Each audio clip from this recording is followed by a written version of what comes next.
Boa noite e seja bem-vindo ao VetSmart TV. Esta noite transmitiremos a primeira de 4 palestras do Fórum Online VetSmart de Nutrição, que ocorrerá ao longo deste mês de outubro. Eu sou o Thiago De Rogatis, o seu apresentador, e o tema de hoje será mitos e verdades na nutrição de cães e gatos. Todos que estão assistindo ao vivo receberão através do e-mail cadastrado no VetSmart o certificado de presença online. O seu nome no certificado será exatamente aquele cadastrado no VetSmart. Então, se você deseja atualizá-lo, acesse a área de cadastro nas plataformas VetSmart e faça a sua alteração. A transmissão de hoje tem o patrocínio da Royal Canin. A precisão nutricional é parte do DNA da Royal Canin. Sua ciência e profundo conhecimento das reais necessidades nutricionais de cães e gatos gera produtos inovadores. A Royal Canin compartilha sua paixão contribuindo com a saúde e bem-estar dos animais de estimação em todo o mundo. Como patrocinadora, a Royal Canin sorteará um kit de produtos. Para participar, basta se cadastrar e assistir aqui com a gente a nossa transmissão de hoje. E além desse sorteio, todos que assistirem às 4 palestras do Fórum Online VetSmart de Nutrição também concorrerão a um estetoscópio Littmann Classic 3. O vencedor deste prêmio será divulgado na última palestra do nosso fórum. A palestra de hoje será ministrada pela professora doutora Márcia de Oliveira Sampaio Gomes, que é médica veterinária formada pela Universidade Federal Rural de Pernambuco, em Recife.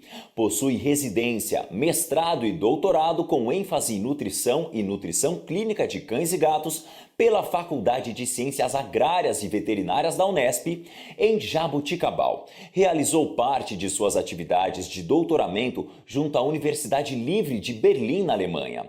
Atualmente é docente do Departamento de Clínica Médica da Faculdade de Medicina Veterinária e Zootecnia da USP, em São Paulo, atuando na área de doenças nutricionais e metabólicas.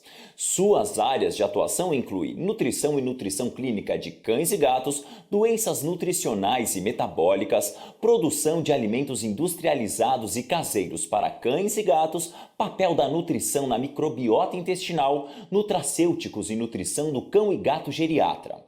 Passarei então a palavra à professora Márcia, que ministrará agora a sua palestra.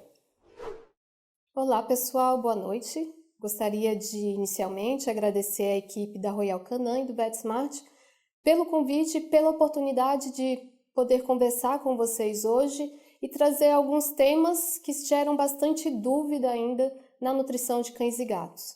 Bom, então a nossa fala hoje aqui será trazer quais são esses argumentos, quais são esses questionamentos que são frequentes entre proprietários e entre alguns veterinários, que podem resultar em mitos relacionados à nutrição, aos alimentos e ao próprio manejo alimentar de cães e gatos, e trazer o contra-argumento, ou seja, o embasamento técnico-científico, indicando quais são as práticas que são perigosas e como a gente pode alternativamente torná-las seguras para cães e gatos.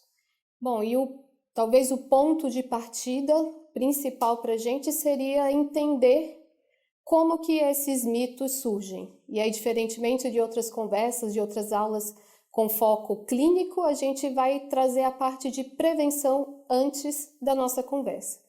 Então, a primeira estratégia para a gente entender como prevenir a ocorrência desses mitos seria entender de onde eles surgem. Então, tipicamente, a gente observa que modas, que opiniões pessoais não embasadas, aqueles achismos, são de fato a principal fonte dos nossos mitos, dessas práticas erradas que são adotadas com cães e gatos. Mas hoje em dia, principalmente o que a gente observa é que muitas dessas informações vêm da internet, vêm da pesquisa que proprietários ou veterinários fazem, a sites que não têm uma política editorial, ou blogs, ou aquelas fontes de informação que, na verdade, não têm um embasamento técnico e científico para transmitir essa informação. Então, hoje, em tempos de fake news, o que a gente mais preconiza é que quando a gente busca uma informação técnica, que você vai na internet ou que você vai tentar buscar de uma forma talvez mais fácil essa informação, Então, que você faça isso através de sites que tenham uma política editorial, que permitam que você consiga checar uma fonte científica ou que cite fontes para essas informações.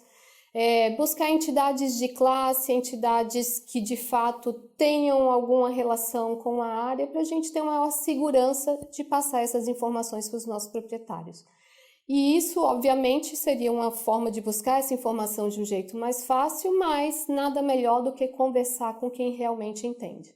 Então, buscar um veterinário que tenha experiência com nutrição, que tenha uma pós-graduação ou alguma prática a mais que o leve até essa bagagem de nutrição para trazer a informação de uma forma mais segura para a gente poder passar para os proprietários e tratar os nossos pacientes. Então, no nosso menu do dia, os mitos que a gente vai abordar seriam relacionados à ingestão de proteína. Então, se existe uma preocupação com o excesso de proteína, com fornecer o excesso de proteína para um cão, para um gato, se esse animal é idoso, eu deveria restringir a proteína como estratégia para diminuir a ocorrência de doença renal, por exemplo? Ou se esse animal é um doente renal, esse animal ele tem uma necessidade menor de proteína? Outro ponto que nós iremos abordar seria relacionado à injeção de carboidratos, e aqui muito mais direcionado, muito mais relacionado à espécie felina. Então, existem diversas discussões sobre os carboidratos, a ingestão de carboidratos fazer mal para os felinos, tornar esse animal obeso ou tornar ele diabético. Na sequência, a gente vai abordar alguns tópicos sobre alimentos, e aqui muito mais voltado à discussão, não tanto a discussão do que seria uma dieta natural, uma alimentação natural, como é popularmente discutida hoje em dia, apresentada hoje, mas apresentar aqueles pontos relacionados a alguns tipos de alimento que a gente tem que atentar para que esse alimento se torne de fato seguro para um cão e para um gato. Na sequência, a gente vai abordar dois tópicos talvez que gerem bastante discussão, ou algumas perguntas que a gente recebe na rotina de proprietários, que são relacionadas à ingestão de sódio e à ingestão de lactose. E a gente finaliza conversando também sobre dois pontos relacionados a manejo alimentar, que seria o manejo de gatos, se realmente tem que ser um manejo com o alimento sempre à vontade, e o manejo que a gente adota com cães diabéticos. Então, essas são as conversas que a gente vai ter hoje, são os pontos que nós iremos abordar, e a gente vai começar então falando sobre a ingestão de proteínas. Existe uma pergunta que eventualmente a gente ainda escuta de proprietários, se uma estratégia para prevenir a ocorrência da doença renal crônica, que é muito mais incidente, que acontece muito mais no animal idoso, se essa estratégia seria reduzir a ingestão de proteína para esses animais. Hoje a gente não tem nenhuma evidência que dê suporte a essa redução sistemática da proteína da dieta para animais idosos sadios, e aqui eu reforço sadios. Se o animal ele é saudável, ele tem essa função renal adequada, seu rim funciona da forma adequada, então não tem o porquê ou não tem nenhuma justificativa que faça a gente entender que reduzir a ingestão de proteína nesse animal vai ser uma estratégia de prevenção da doença renal. Na verdade, quando a gente compara a relação de ingestão de proteína com a ingestão de energia, e a gente compara o quanto um idoso necessita, comparado com a fase de crescimento e lactação e a fase de manutenção ao animal adulto, a gente entende que esse idoso ele tem uma necessidade intermediária proteína. Nem tanto como na fase de crescimento, mas ainda um pouquinho a mais do que um animal adulto teria. Então, isso poderia ser uma das razões que a gente pode relacionar, ou que pode agravar a ocorrência da sarcopenia nessa idade. Então, a gente sabe que a sarcopenia é uma perda, uma depauperação, uma perda de massa muscular que acontece em indivíduos desde o seu amadurecimento até a fase senil, e que está relacionada a essa perda de massa muscular. Então, em indivíduos idosos, principalmente gatos, a gente observa essa perda de massa muscular, E provavelmente o não atender à necessidade proteica poderia estar relacionada também a essa ocorrência da sarcopenia. Um segundo ponto seria já no caso desses pacientes, desses animais já apresentarem a doença renal crônica. Então, eventualmente a gente escuta a pergunta se esses animais, nessa condição clínica, teriam uma menor necessidade de proteína. E, na verdade, o que a gente observa em animais doentes é que eles apresentam um estado de hipermetabolismo, ou seja, eles vão estar catabolizando proteína, vão estar realizando oxidação de gordura, e que isso, por si só, já levaria a um aumento da sua necessidade, tanto energética como proteica. O que a gente observa nesses animais que são doentes renais são que eles, na verdade, têm uma redução na capacidade de excretar esses resíduos do catabolismo de aminoácidos. Então, o que a gente entende é que esses animais, eles não têm uma menor necessidade. Eles têm, na verdade, uma menor tolerância àquela ingestão proteica. E aí, para minimizar, então, essa demanda que o organismo vai ter para excretar esses resíduos do catabolismo de aminoácidos, uma estratégia seria a gente reduzir ao necessário a quantidade de proteína. Então, a gente gera menos resíduo no organismo desse animal e menos custo para o rim desse animal tentar trabalhar, eliminar esses resíduos. Bom, então hoje, segundo a IRIS, então a gente tem alguns estágios que são definidos para a doença renal. Então, como a gente classifica esses estágios é uma conversa para um outro momento, mas em cada um desses estágios existe uma recomendação de restrição de proteína ou não. Então, no estágio 1 a gente não tem uma recomendação de restrição proteica, tanto para cães como para gatos, mas a gente recomenda que não se dê um excesso desse elemento, deste nutriente. No estágio 2 é feita uma recomendação de uma restrição leve e progressivamente com o avançar da doença, ou seja, com a progressão da doença, a gente faz também uma progressão na restrição proteica no alimento desse animal. Hoje a gente realmente não tem nenhum teor ideal que a gente de proteína que a gente possa definir para esses estágios, mas a gente trabalha com níveis no estágio 1 que não ultrapassem 25%, isso para cães, e que cheguem até 26% ou 24%, um pouco mais para gatos. E aí, isso, a partir daí, a gente vai fazendo essa restrição. E aí depende muito ver o que o nosso paciente está apresentando e como a gente pode modular ou manejar esse alimento, ou mesmo o manejo alimentar desse animal. Só vale ressaltar que nessa conversa sobre doença renal crônica, o aspecto principal, o nutriente principal que a gente deveria discutir seria o fósforo, dentre outros, mas talvez o que mais contribui para a progressão da doença. Mas nessa nossa conversa sobre alguns mitos, está justamente em apresentar essa abordagem do excesso de proteína ou do animal doente renal ter uma necessidade menor de proteína. Um terceiro ponto sobre a ingestão proteica está relacionado ao fato da proteína em excesso, se por acaso ela poderia fazer mal para cães e gatos. E aí, de uma forma bem simples, eu acho que o principal para a gente é entender o que acontece com essa proteína quando o animal ingere ela. Então, ela vai desempenhar algumas funções. Então, toda proteína no organismo ela está desempenhando uma função. Então, não existe uma proteína de reserva, a gente não pode entender assim. Mas o que a gente percebe é que essa proteína, quando ingerida, ela vai contribuir para a síntese de tecidos, para a síntese de hormônios, enzimas e diferentes metabólitos, para o qual ela vai ter uma funcionalidade.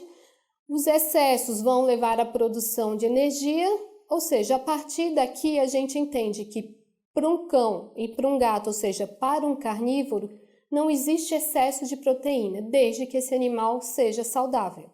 Então, ele não tem nenhuma condição clínica cuja quantidades aumentadas de proteína na dieta poderiam trazer alguma complicação para o seu estado clínico. Então, o que a gente entende, resumidamente, que para cães e gatos não existe um excesso de proteína. Obviamente que uma quantidade de proteína vai ser utilizada para desempenhar essas funções, sintetizar esses tecidos e substâncias que a gente comentou. O excesso, em teoria, vai virar energia. Então, é verdade também a gente entender que quantidades excessivas também poderiam contribuir para a obesidade. Então, isso é só um alerta que vale a pena a gente fazer. Bom, um outro ponto relacionado à ingestão de proteína, que talvez um pouco mais frequente quando a gente, na nossa conversa sobre felinos, sobre a nutrição de felinos, seria o questionamento se um gato poderia ser alimentado apenas com carne ou apenas com fontes de proteína animal. E aqui em toda uma discussão de um embasamento para esse argumento seria o fato desse gato ser considerado um carnívoro estrito. E aqui a gente cabe um pouco mais de discussão que está relacionada a entender como a gente define o que é ideal para alimentar o meu animal, o meu cão ou o meu gato. E aí a gente depende de diferentes aspectos para poder definir o que é ideal para esse animal. Então, primeira coisa, além de conhecer a fisiologia do animal, o comportamento alimentar, é importante a gente saber a necessidade nutricional desse animal. Para isso, a gente tem alguns guias, então o guia da AFICO, que é americano, o NRC e o do FEDIAF, que são guias que a gente utiliza para obter essas informações sobre necessidade dos diferentes nutrientes. Então, necessidade não só de proteína, como dos aminoácidos, de ácidos graxos, de vitaminas, de minerais. Entendendo qual é a necessidade nutricional desse animal, é importante a gente conseguir transpor essa informação associada à informação sobre ingredientes, sobre alimentos que a gente quer ingredientes que a gente quer utilizar para produzir um alimento. E aí isso cabe mais uma necessidade da gente saber como formular um alimento. O que eu posso falar como quem trabalha com nutrição já há bastante tempo é que não existem muitas pessoas habilitadas, veterinários, na verdade, a gente não tem isso durante a nossa graduação, então por isso que o embasamento técnico, a habilidade técnica para formular com segurança depende de uma prática a mais que vai além da graduação da medicina veterinária. Existem outras profissões que têm essa habilidade, são capacitados durante a graduação, mas a gente precisa, para produzir um alimento, para entender o que seria seguro para alimentar um animal, para ter essa segurança, a gente precisaria então saber formular o alimento para esse animal. E aí, com essa habilidade de como formular, é importante a gente saber também a interação dos ingredientes que a gente quer utilizar e como possíveis processamentos térmicos interagiriam com os nutrientes dentro desses ingredientes. Então, aqui só para ilustrar que a bagagem que a gente necessita de conhecimento para definir o que é necessário para alimentar, o que é seguro para alimentar um cão e para um gato, é bastante grande assim. E aí, se a gente tentar estimar qual o aporte nutricional que uma alimentação à base de carne ela tenderia, por exemplo, de um felino, a gente observa que, dentre outros, não considerando alguns nutrientes, mas alguns nutrientes que são essenciais, que vocês podem observar aí, a gente atende cerca de 10% da necessidade de cálcio, 85% da necessidade de fósforo, ou seja, a gente observa que diversos nutrientes que são essenciais, ou seja, que devem compor a alimentação do animal diariamente, não são atendidos. E aí eu chamo a atenção para esses dois primeiros nutrientes, que é o cálcio e o fósforo, que a gente já observa que já tem até um desequilíbrio, um desbalanço na relação cálcio-fósforo dentro desse nutriente. Além de não atender a necessidade do animal, tem esse desbalanço, esse desequilíbrio da relação cálcio-fósforo.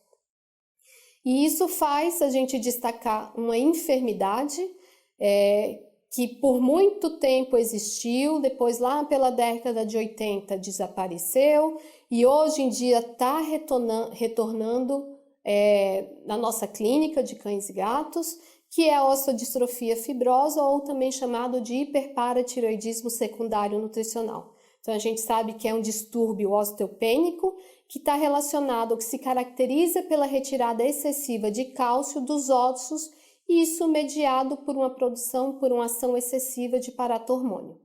A gente lembra que existe o hiperparatireoidismo secundário renal, que está relacionado ao excesso de fósforo, mas o nutricional ele está relacionado tanto a uma deficiência absoluta de cálcio, ou seja, um alimento que não traz o aporte necessário de cálcio, mas que pode também estar relacionado a essa quantidade excessiva de fósforo da dieta, que vai resultar nesse desbalanço, nesse desequilíbrio da relação cálcio e fósforo, e que o organismo vai entender que, na verdade, é uma deficiência de cálcio. Então, a gente vai voltar a falar um pouquinho sobre essa enfermidade mais para frente, mas já é um alerta para mostrar que não, um gato ou um cão não pode ser alimentado exclusivamente com apenas fontes de proteína. Agora, entrando nessa discussão sobre a ingestão de carboidratos, e como eu comentei no início, essa conversa vai muito mais relacionada aos felinos, à espécie felina, e aí a argumentação que a gente escuta frequentemente é de que esses gatos, por serem considerados animais carnívoros e carnívoros estritos, e que de fato esses animais apresentam alterações, particularidades metabólicas relacionadas ao fato de serem carnívoros estritos, que esses animais, por essas informações, por essa condição, ele não seria metabolicamente adaptado ao consumo de carboidrato, e que por esse consumo de carboidrato ele poderia se tornar um animal obeso ou um animal diabético. E aí a gente destrincha essa conversa em três perguntas. Primeiro, entender se esse animal ele consegue digerir o amido. Segundo, se após a ingestão desse amido ele consegue aproveitar a glicose que vem dessa digestão.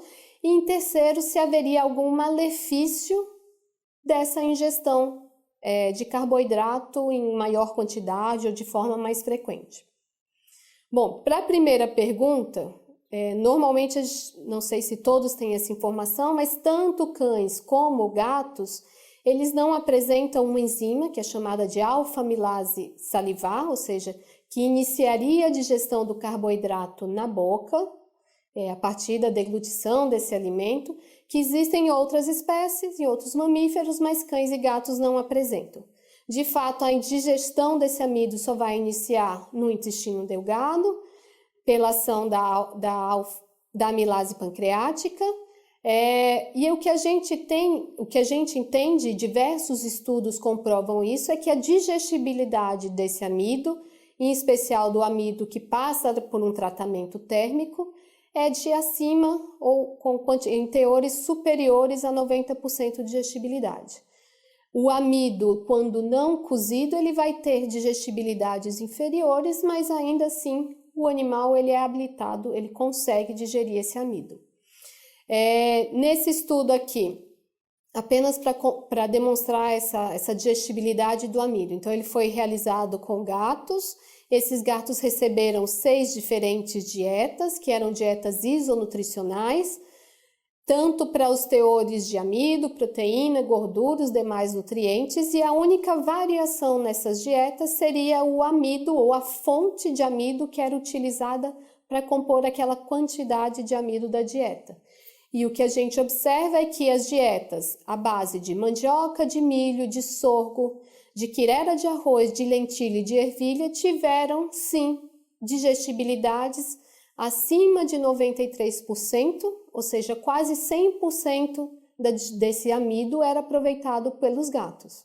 Aqui, repetindo essa informação, então nesses gráficos que eu já vou mostrar para vocês, é uma outra informação obtida desse estudo, em que refere também a digestibilidade do amido, mas o que a gente pode observar são as curvas glicêmicas e as curvas insulimêmicas desses animais alimentados com essas dietas com diferentes fontes de amido.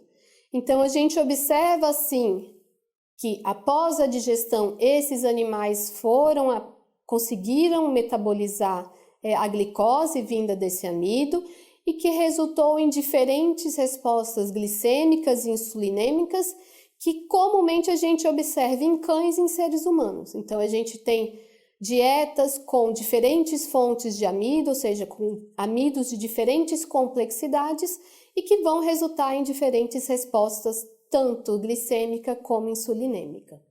Então, para a nossa primeira resposta, sim, os gatos digerem o alimento. A segunda resposta, por esse estudo, a gente também consegue ver que eles conseguem metabolizar esse amido.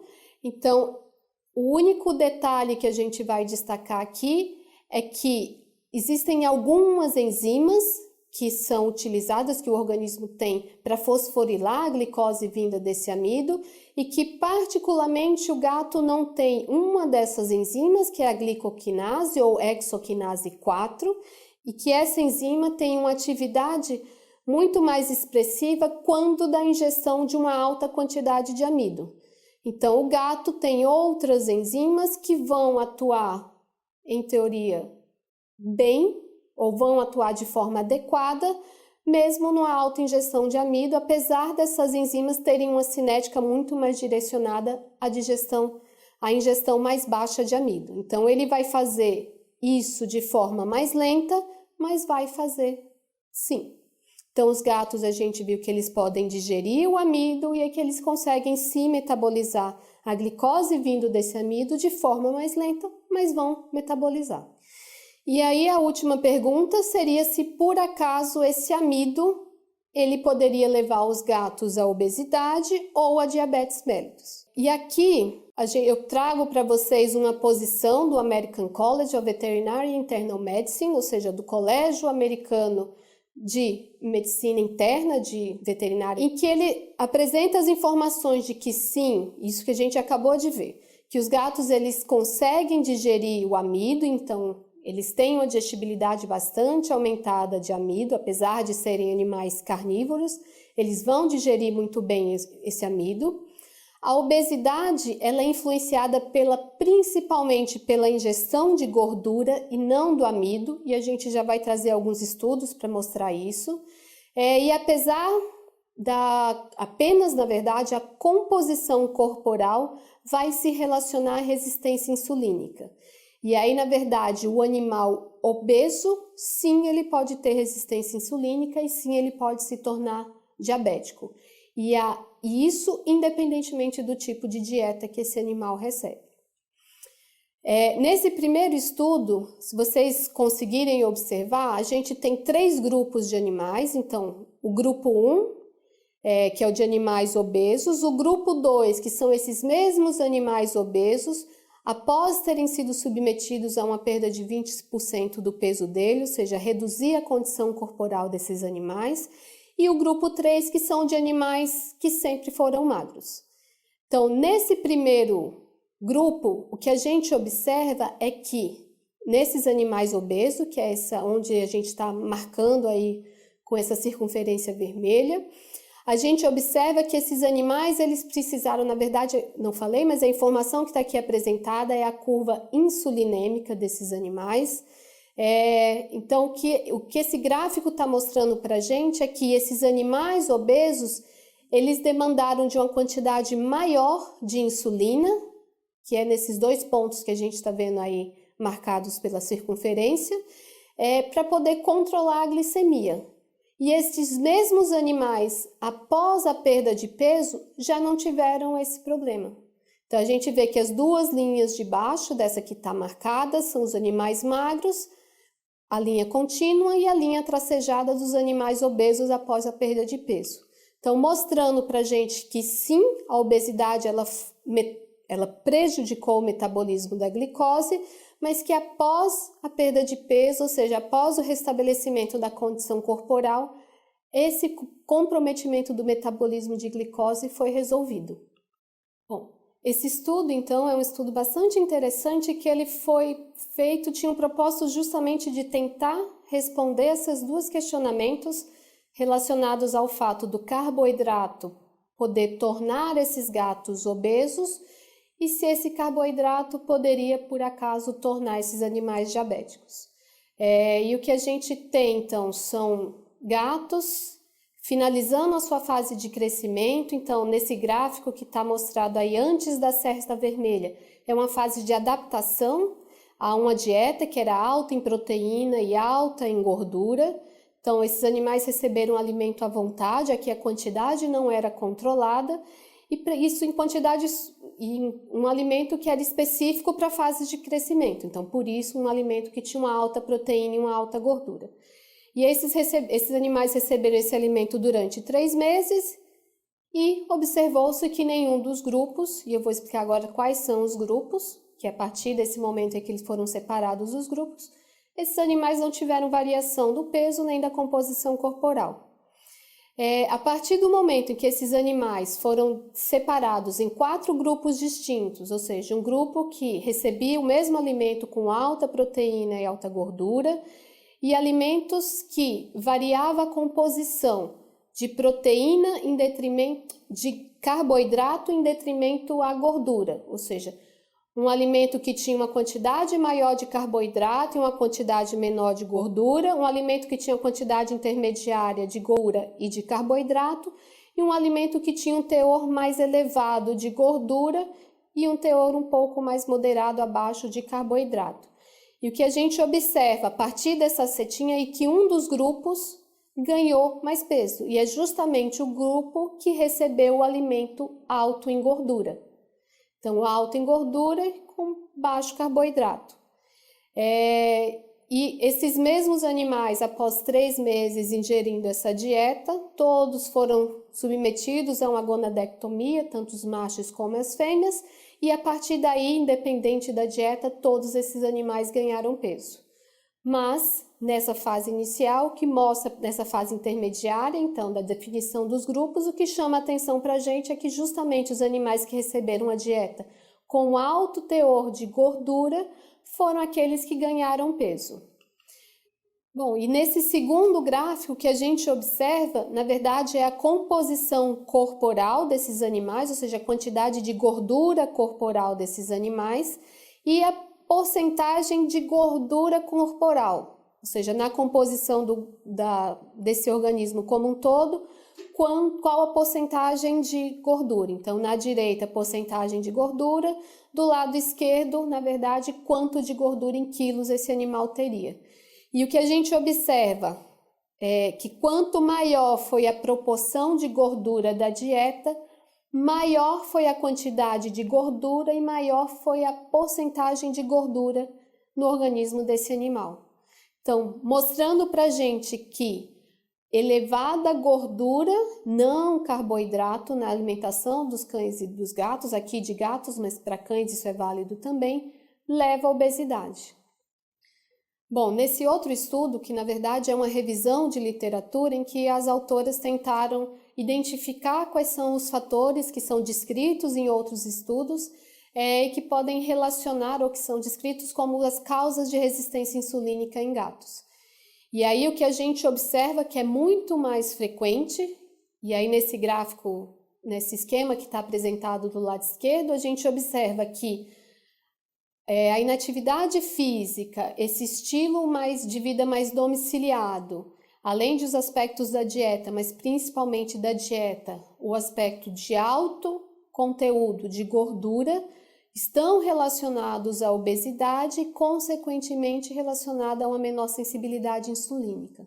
Então, isso só para reforçar essa nossa discussão de que não é o carboidrato da dieta que vai levar esses gatos a se tornar obeso, nem que vai levar a um quadro de resistência insulínica que poderia resultar no estado de diabetes mellitus.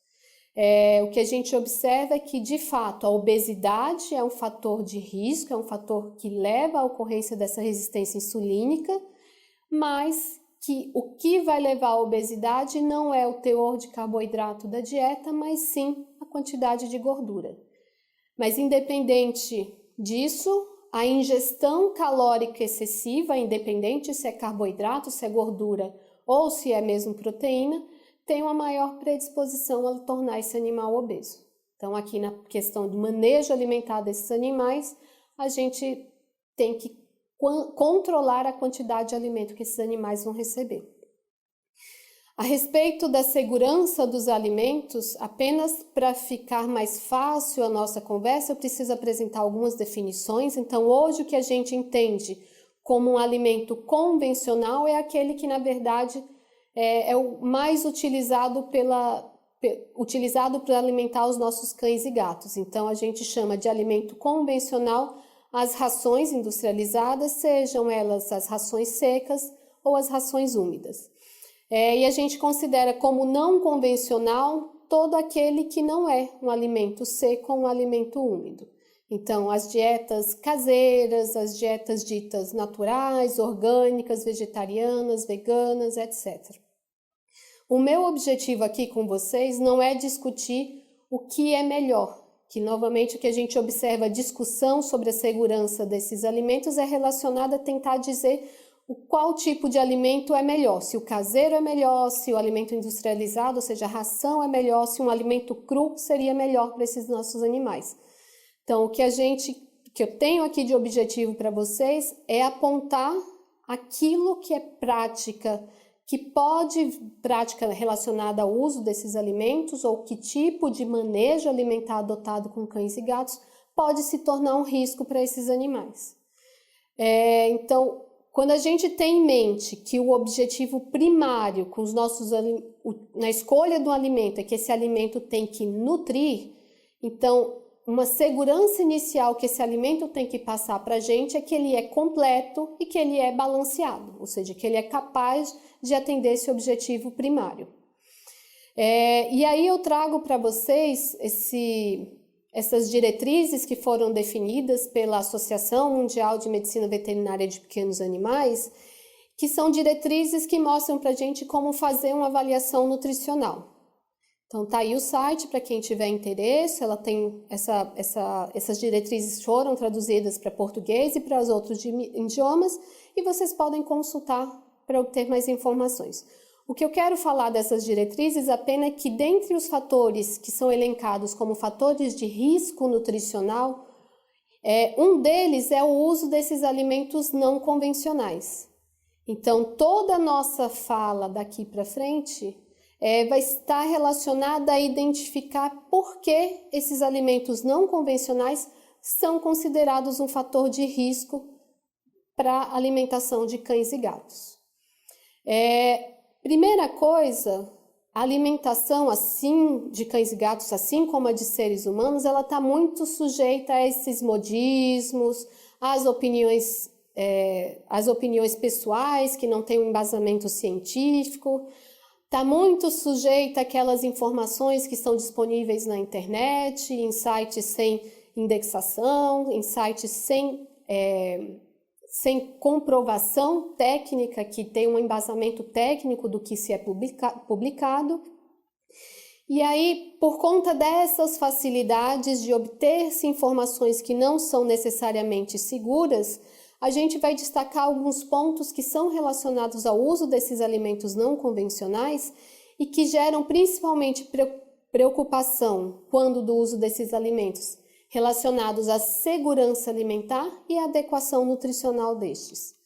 Então, quando a gente fala de segurança alimentar, e aqui muito mais relacionado àqueles alimentos não convencionais utilizados de forma crua, principalmente aqueles que têm fontes de proteína animal crua, eu não tenho nem como conseguir explicar para vocês a quantidade de artigos, de trabalhos, de relatos que apresentam o quanto estes alimentos crus são um risco de contaminação ou de infecção, tanto para o animal como para o proprietário, para o tutor que vai manusear esse alimento. Tanto que o FDA, em 2013, ele lançou uma diretriz, após o levantamento de alguns dados de produtos que estavam no mercado americano e que diversos desses produtos estavam contaminados, tanto com salmonela como listéria. Então, a partir daí, foi feita uma recomendação de que, pelo fato desses alimentos crus serem um risco tanto para o animal como para o proprietário, de que eles não deveriam ser utilizados. E aí existe também a recomendação de diversas associações veterinárias internacionais que desencorajam também a inclusão de proteínas de origem animal cruas ou mal cozidas na alimentação de cães e gatos. A respeito da adequação nutricional, eu vou trazer aqui um estudo realizado aqui no Brasil e que ele buscou na internet, então, naquela fonte bastante acessível a diversas pessoas, a veterinários e a leigos, as receitas que estavam disponíveis e publicadas em português. Então, foi feito um levantamento de aproximadamente 106 dietas, mais de 80 para cães, umas 20 para gatos e algumas que se diziam adequadas nutricionalmente tanto para cães como para gatos. E aí o que eu apresento para vocês aqui nessa tabela são os resultados dos nutrientes. Então, nessa primeira tabela, relacionada ao teor de aminoácido desses alimentos para cães que foram obtidos na internet. E o que chama a atenção da gente é que, relacionado ao teor de proteína, 20% dessas dietas estavam abaixo da necessidade recomendada pelo FEDIAF. Que é um daqueles guias nutricionais que eu comentei com vocês. Essas dietas, elas forneciam de 17% da necessidade do animal até quase 96% da necessidade. Nenhuma delas chegou a 100% da necessidade desses animais. Isso válido também para alguns aminoácidos, aqui apresentado o teor de metionina, de treonina e de triptofano, mostrando que mais de 20% delas também estava deficiente nesses aminoácidos, que são muito importantes, são aminoácidos essenciais para os animais, e isso a gente observou para outros nutrientes também. Então, o teor de cálcio dessa dieta, 73% dessas 82 dietas encontradas na internet estavam deficientes em cálcio. E aí você observa que tudo que está aí marcado em vermelho são diferentes nutrientes essenciais e que estavam em mais de 40% dessas dietas estavam deficientes. Ainda sobre o teor de vitaminas, a gente observa que algumas vitaminas também estavam deficientes. Talvez o que chame a atenção aqui é que a vitamina E e a colina, elas estavam abaixo da necessidade do animal, abaixo da necessidade de cães, em mais de 80% dessas dietas, e vocês observam que tinham dietas que não tinham nada dessas vitaminas. Isso se repetiu também para os alimentos, para as dietas encontradas na internet para gatos, e o fato que chama mais atenção é que 100% das dietas encontradas na internet para gatos estavam deficientes em ferro. E aí não preciso explicar para vocês a importância do ferro para a alimentação de um animal. Um outro ponto que está relacionado ainda à segurança do uso desses alimentos convencionais não está relacionado só à pessoa que vai prescrever, ou seja, de onde a gente vai obter essa formulação, essa dieta para utilizar com segurança. Nesse outro estudo, a gente vai demonstrar a adesão dos proprietários à prescrição de uma dieta caseira que foi feita por um serviço de nutrição clínica. Então, proprietários que já estavam utilizando essa dieta há pelo menos 6 meses. E a gente observa que mais de 3/4 desses proprietários observavam que consideravam as dietas de fácil preparo, 30% deles admitiram que alteraram algum ingrediente dessa dieta, 40% não controlavam a quantidade de cada ingrediente, quase 74% desses proprietários não utilizavam a quantidade recomendada de sal e óleo. E 34% deles não utilizavam corretamente o suplemento mineral e vitamínico. É importante eu ressaltar para vocês que qualquer alimento não convencional para ser utilizado com cão e gato, obrigatoriamente, para ser um alimento completo, precisa da inclusão de um suplemento vitamínico e mineral. E ainda 17% desses proprietários relataram que o animal recusou ao menos um dos ingredientes.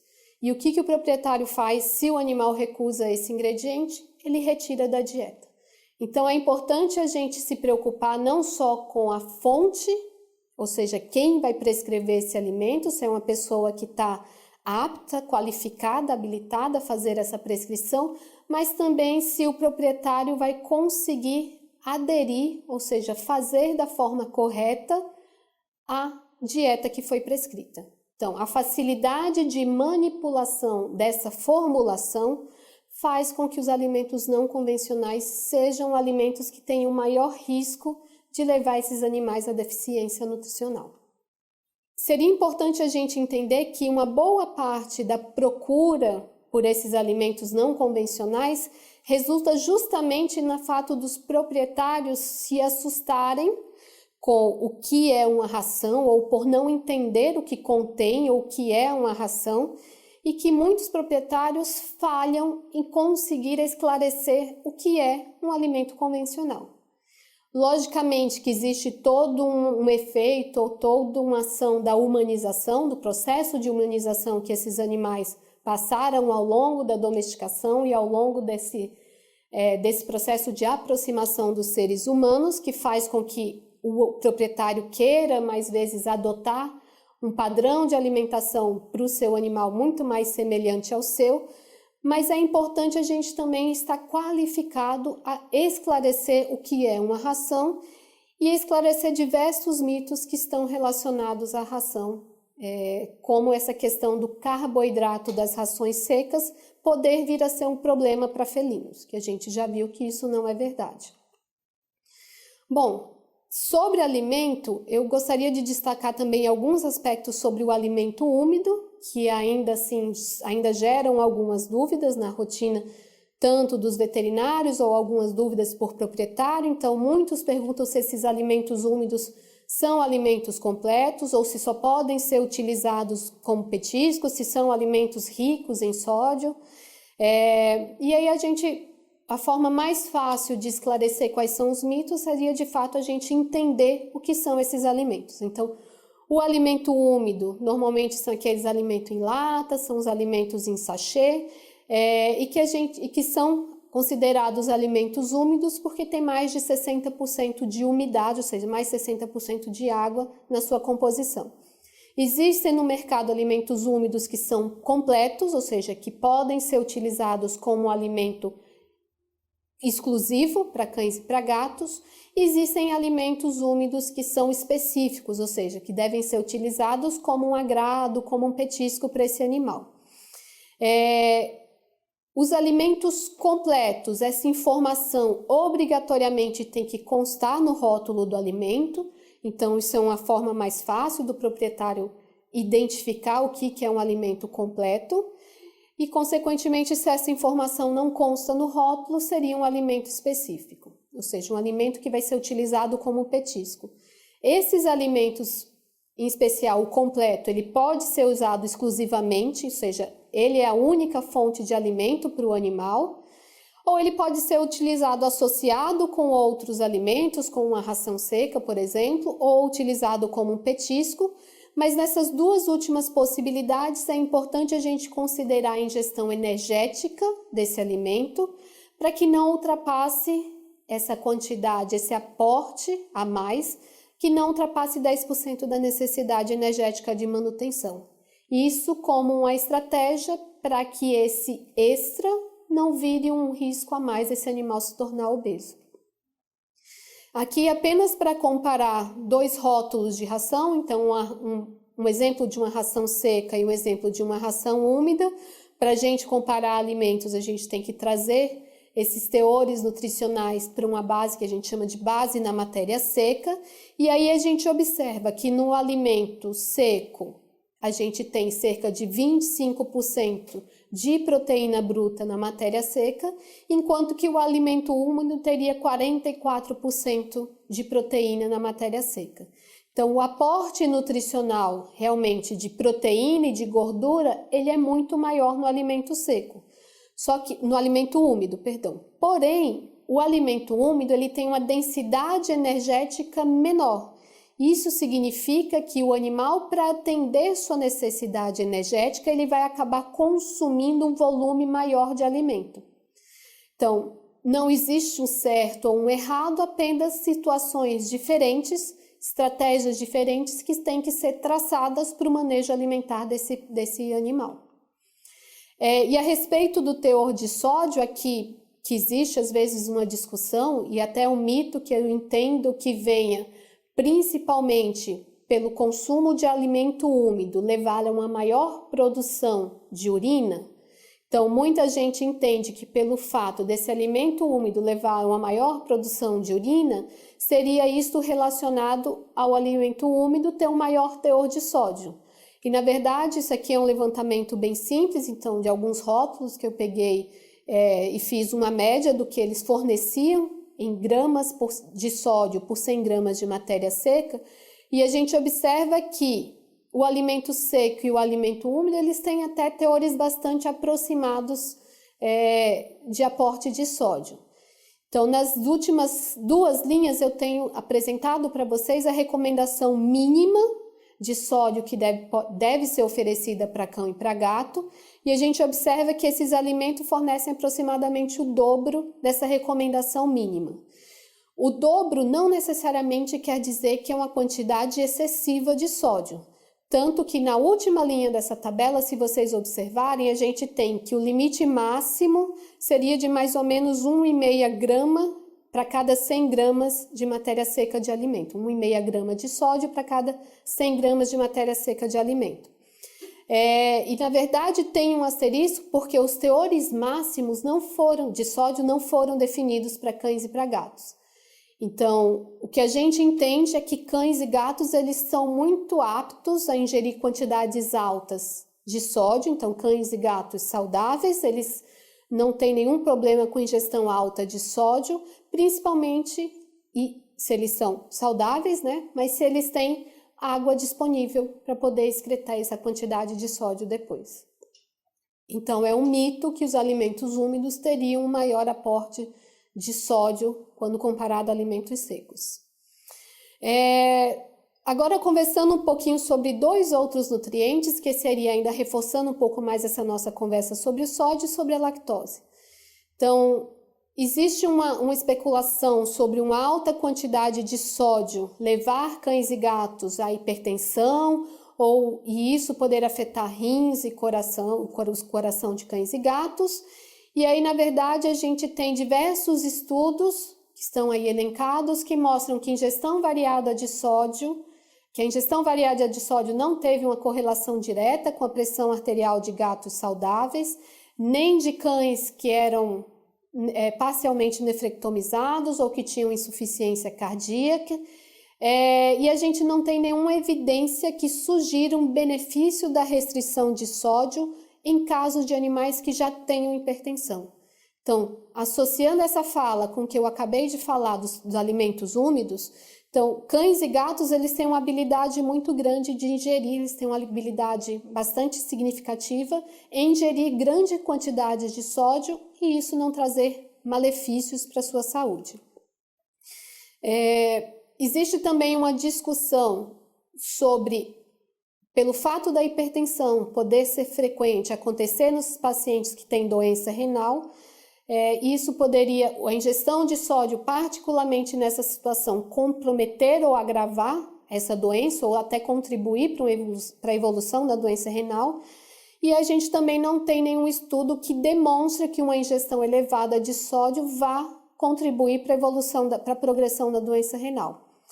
Como eu falei, cães e gatos saudáveis toleram elevada ingestão de sódio, e isso é muito importante, ou seja, a gente entende que a ingestão de sódio, ela é segura para cães e gatos, tem alguns benefícios como favorecer a diurese desses animais, isso realmente é uma estratégia que pode eventualmente ser utilizada num paciente com urolitíase, mas isso também é uma conversa à parte, existem outras discussões sobre isso. Mas o que a gente entende, até por não saber qual é o limite máximo seguro da ingestão de sódio, que é ideal que a gente trabalhe com. A gente não precisa fazer restrições, mas a gente também evita dar excessos.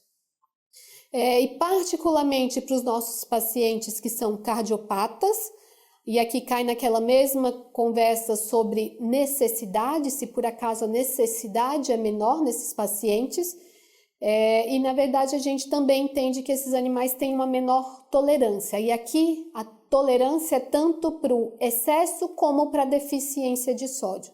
Então, dietas muito restritas em sódio para cães e para gatos com insuficiência cardíaca congestiva, elas têm, na verdade, um efeito contrário ao que se buscaria com essa restrição. Então, elas têm uma possibilidade de, muito precocemente, quando é feita essa restrição, ativar o sistema renina-angiotensina-aldosterona e aí causar complicações, que era justamente o que a gente estava tentando buscar com essa restrição.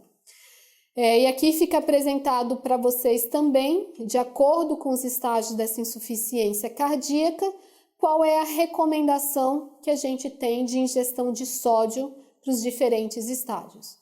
E aí, se vocês observarem, na verdade, essa ingestão ela chega próxima ao mínimo no estágio C e D, mas ela não fica abaixo do mínimo. Um outro nutriente importante da gente conversar e que ainda gera algumas dúvidas está relacionado à ingestão de leite, tanto para cães como para gatos. Eventualmente, isso chama mais atenção dos proprietários de gatos.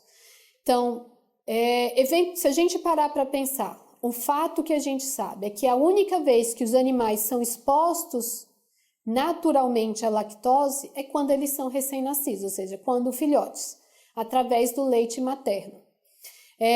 Para a digestão da lactose, a gente sabe que a gente precisa de uma enzima, da lactase. E aí o que a gente vai entender a partir dos estudos que eu vou apresentar agora é justamente o que acontece com a atividade dessa enzima com o avançar da idade.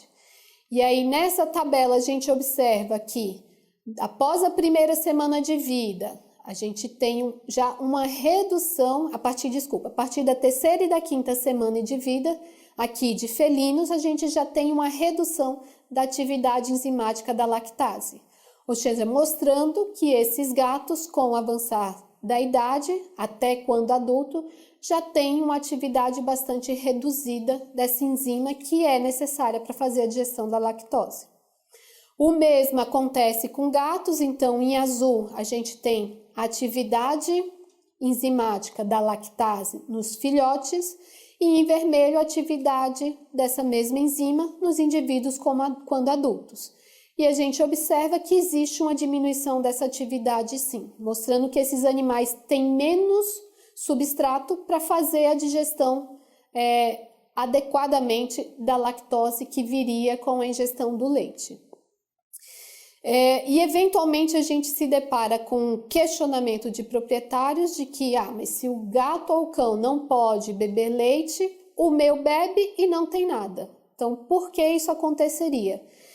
Eventualmente, algum indivíduo pode manter uma atividade um pouco mais acima da lactase, então isso aí seriam condições individuais, ou até pela exposição contínua, então ele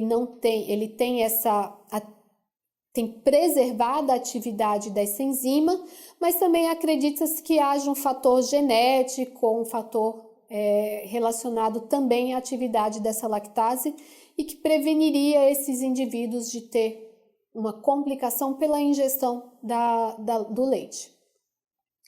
E aí, sempre que eu falo de leite, eu gosto de reforçar que para o aleitamento de animais filhotes órfãos, ou seja, aqueles animais que não têm acesso à sua mãe e precisam de receber uma fonte nutricional para essa idade, o leite, que é importante que a gente forneça um leite que tenha composição adequada à espécie e numa quantidade ou no manejo que atenda a necessidade para essa fase de vida. E aqui, quando a gente compara a composição de gordura, de lactose e de proteína do leite da vaca, que está no meio, do leite da gata à direita e do leite da cadela, a gente observa que o leite da gata é aquele que tem o menor teor de gordura, ou seja, quantidades de gordura do leite da vaca seriam excessivas para a gata e seriam abaixo da necessidade para os filhotinhos de cão. A respeito do teor de lactose, a gente observa que justamente o leite da vaca é aquele que tem uma quantidade mais alta de lactose. Então, que consequentemente não seria a opção ideal para esses nossos filhotinhos. e também que o teor de proteína do leite de vaca está insuficiente para atender a necessidade dos órfãos, tanto de cães como de gatos. Então, mostrando que o leite de vaca ele não é o ideal para ser a fonte, o seu substituto para o leite materno desses filhotinhos órfãos. E agora, para finalizar a nossa conversa, eu vou trazer só 2 pontos relacionados também ao manejo alimentar. Primeiro, relacionado ao manejo do gato. Então, se o gato ele tem obrigatoriamente que receber o alimento à vontade ao longo do dia, existem diferentes tipos de manejo. Então, o 100% à vontade, em que para o tutor é muito mais prático, é muito mais fácil, porque ele só mantém o potinho do animal cheio e ele só vai enchendo e esse animal consome o quanto ele quer. Existe um manejo com tempo controlado, que ele deixa aquele alimento disponível determinados períodos do tempo, mas não controla a quantidade. Então, ele oferece, retira e o animal continua consumindo o quanto ele quer. Ou aquele com quantidade controlada. Então, a gente define a quantidade para atender a necessidade energética do animal e é aquilo que vai ser oferecido durante o dia. Então, existem diferentes fatores que estão elencados aqui que a gente tem que considerar quando da definição do manejo que vai ser adotado com o paciente, com o animal. Existem fatores relacionados ao alimento, ao ambiente, fatores relacionados, obviamente, ao nosso animal e também preferências ou particularidades que são relacionadas à rotina do proprietário que tornam o manejo apto de ser feito, ou que ele consiga seguir esse manejo ou não. E o que a gente entende é que, para os gatos, o mais importante é a gente controlar a quantidade de alimento. Então, já que a obesidade tem se tornado cada vez mais frequente, a maioria dos nossos gatos domiciliados, dos gatos são domiciliados e são castrados, a nossa preocupação é não deixar o alimento à vontade, ou seja, em quantidade à vontade, e esses animais se tornarem obesos. Então, desde que esses animais desde que a gente defina uma quantidade de alimento correta, ou seja, a gente prescreva ou a gente siga pelo menos a instrução do rótulo do alimento. Para a quantidade de alimento, esse alimento pode ficar à vontade. Mas esse à vontade com a restrição de que a quantidade tem que ser definida. Não é um alimento não é aquele manejo em que o proprietário só mantém o potinho cheio. Então, o alimento ele pode ficar disponível desde que a quantidade seja controlada. E isso é muito importante. Os gatos eles se adaptam sim a um manejo fracionado, ou a um manejo em refeições, ou mesmo a um manejo com uma refeição diária. Ou seja, uma exposição de alimento por 2 ou 3 horas e esse animal ele pode ser condicionado a esse tipo de manejo alimentar. A única ressalva que a gente faria está relacionada àqueles animais que tenham a maior predisposição à urolitíase, em que o manejo por refeição pode induzir um pH mais alcalino, né, após essa refeição, nesse período pós-prandial, e isso poderia ser um risco ou uma preocupação nesses animais que são predispostos à urolitíase. Mas animais não predispostos, então o manejo em refeições ou em alimento com alimento à vontade, ele pode ser adotado, lembrando que a quantidade é muito importante de ser definida. Um último ponto está relacionado ao manejo do nosso cão diabético, em que algumas pessoas, alguns veterinários ou proprietários têm a dúvida de que tipo de manejo deve ser seguido com estes cães. Qual a estratégia desse manejo alimentar que seria o ideal para evitar a ocorrência dos picos de glicemia? E aqui, o mais importante para esses pacientes é que a gente tenha um manejo constante e o que é mais importante é que esse alimento seja sempre oferecido próximo ou antes da insulina. Então, nesse estudo que eu apresento aqui para vocês, foram investigadas duas situações. Então, o tipo de alimento, ou seja, um alimento que tinha um carboidrato complexo ou um alimento que tinha um carboidrato menos complexo, ou seja, que liberaria essa glicose de forma mais rápida para o animal, aqui com animais diabéticos. E o tipo de manejo. Então, no gráfico da esquerda, a gente observa que esses animais recebiam o alimento e a insulina em 2 momentos do dia, então com intervalo de 12 horas.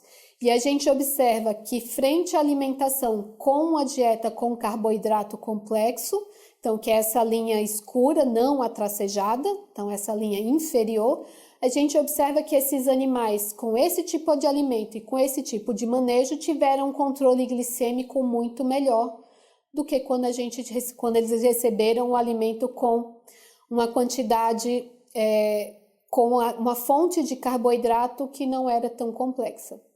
No gráfico da direita, a gente observa que recebendo esses mesmos alimentos, mas tendo uma refeição intercalada entre essas 12 horas, esses alimentos não conseguiram ajudar a controlar a glicemia desses animais.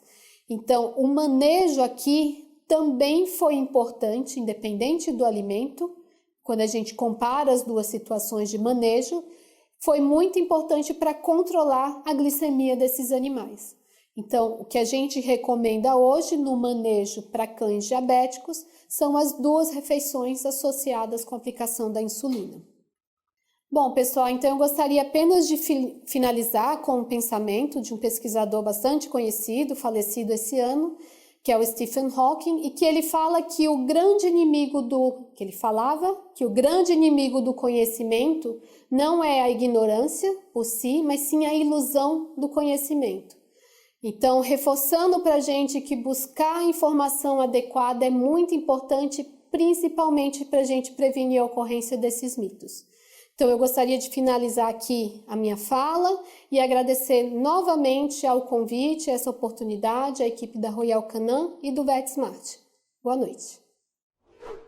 Muito obrigado, Márcia. Agora vamos passar a palavra para Larissa Drui, coordenadora de comunicação científica da Royal Canin, que ministrará agora a sua apresentação. Boa noite a todos. Primeiramente, eu gostaria de agradecer a oportunidade de estar aqui pela empresa VetSmart, a Royal Canin. E a professora Márcia conversou com vocês um pouco sobre alguns mitos e verdades que envolvem a alimentação de cães e gatos. E o que a gente vai conversar agora também é um assunto que às vezes gera muitas dúvidas, que é sobre alimentação úmida para cães e gatos também.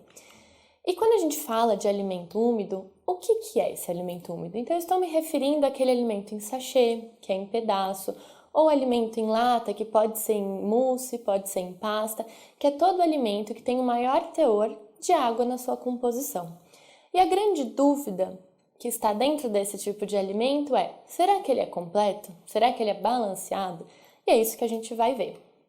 Então, dentro dos alimentos úmidos da Royal Canin, todos os alimentos, então, que estejam dentro da mesma linha, para o mesmo fim, com o mesmo objetivo, eles apresentam a mesma formulação. Ou seja, se a gente pegar, por exemplo, um alimento da linha renal, gato seco, e um alimento da linha renal também gato, só que úmido, ambos vão apresentar a mesma fórmula.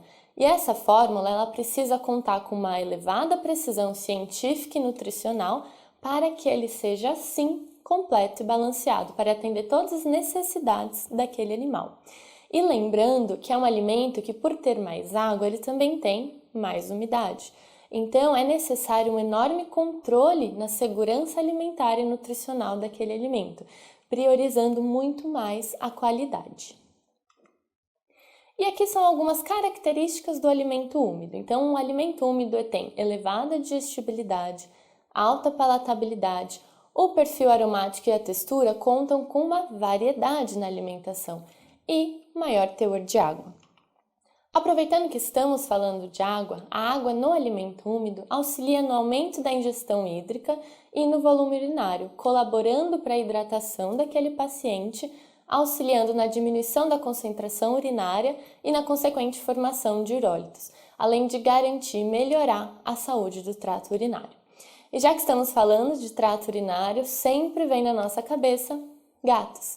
Então, o alimento úmido ele é muito bom para auxiliar na saúde do trato urinário de gatos e também ajuda aqueles animais com dificuldade de preensão ou mastigação. Então, animais filhotes que estão aprendendo a mastigar um alimento seco ou um animal idoso que apresenta mais dificuldade na deglutição e da mastigação. Também é ideal para gatos com apetite exigente devido à alta palatabilidade e facilita o desmame. Um exemplo é o alimento Mother Baby Cat, que ele tem a consistência de mousse, então é para aquele animal que está no desmame, começando a fazer a transição alimentar, então essa consistência facilita a sucção e também a adaptação ao novo alimento.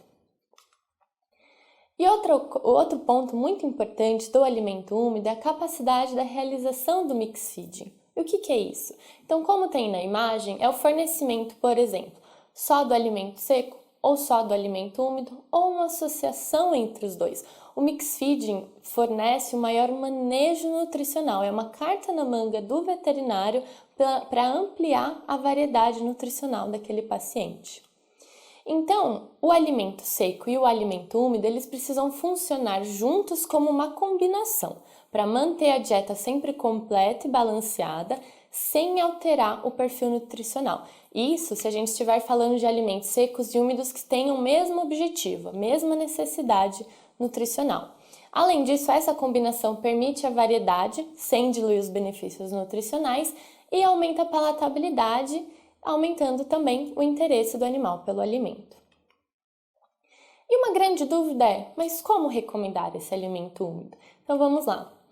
Primeiramente, é necessário que o veterinário entenda qual que é a necessidade específica daquele animal, levantar qual que é a necessidade nutricional. Então, escolher o melhor alimento para oferecer para aquele paciente. Se o alimento já for um alimento habitual, já é um alimento que o animal já está ingerindo, não é necessário a transição gradual da dieta. Porém, se for um alimento novo, ele precisa sim realizar a transição gradual desse novo alimento por período no mínimo de 7 dias. E uma sugestão também é utilizar 1/3 das necessidades energéticas totais do animal com o alimento úmido. O resto, os 2/3, podem ser utilizados com alimento seco. Mas, como a gente também conversou, o alimento úmido é um alimento completo. Por isso, ele pode ser oferecido como único na refeição ou como único na dieta mesmo do paciente. Só que é importante a gente levar em consideração a preferência daquele animal, porque a gente também quer que o animal coma com qualidade e tenha prazer ao comer. Então, é importante que ele goste daquele alimento. Então, é necessário identificar a preferência para fazer ou associação ou fornecer individualmente o alimento. E o manejo também é muito importante. Então, primeiramente, ler o rótulo. No rótulo estão todas as informações nutricionais de conservação, também antes e depois da abertura do alimento. Então, é importante, antes da abertura, armazenar em locais secos, longe da umidade de raios solares e evitar altas temperaturas. Depois de aberto, a recomendação é refrigerar por no máximo 48 horas para manutenção de todas as propriedades nutricionais e sensoriais e não é recomendado o fornecimento do alimento em temperatura fria. Além disso, para que o animal tenha uma boa aceitação do alimento úmido quando adulto e quando idoso, é importante que desde filhote seja fornecido para ele esse alimento, para ele se acostumar com a palatabilidade, com o perfil aromático, com a textura, para que aumente essa aceitação em outras fases de vida. E aqui eu trouxe para vocês alguns alimentos da nossa linha coadjuvante, alimentos úmidos, cães, que podem ser utilizados também no manejo nutricional do paciente que tem alguma necessidade específica devido a alguma patologia, devido a alguma doença.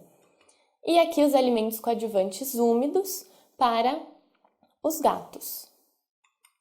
Lembrando que seja a escolha do alimento, quanto a quantidade e o modo de fornecer esse alimento, sempre devem ser feitos por veterinários. Todas as recomendações diretas do médico veterinário. É isso, muito obrigada. Muito obrigado, Larissa. Chegou o momento de conhecermos o sorteado ou sorteada que levará para casa o kit de produtos da Royal Canin. Lembrando que só participa do sorteio quem se cadastrou e quem acompanhou a nossa transmissão ao vivo aqui com a gente. E o sorteado ou sorteada vai aparecer agora na tela para você.